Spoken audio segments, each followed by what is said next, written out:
4 января, Новый год начинается. Все, что, процессы. Ребята позвонили, подумали, что у них развалился мозг. Начал клинить. Разобрал ступичный подшипник. Пиздец, блядь, поворотный кулак. Ну, ступица тоже в хлам.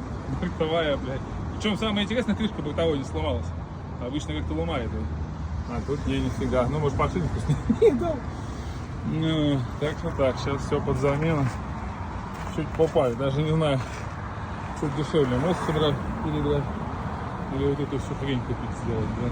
Конечно, тоже попадос. Ну, в целом, вот такие вот ремонты. Такие дела.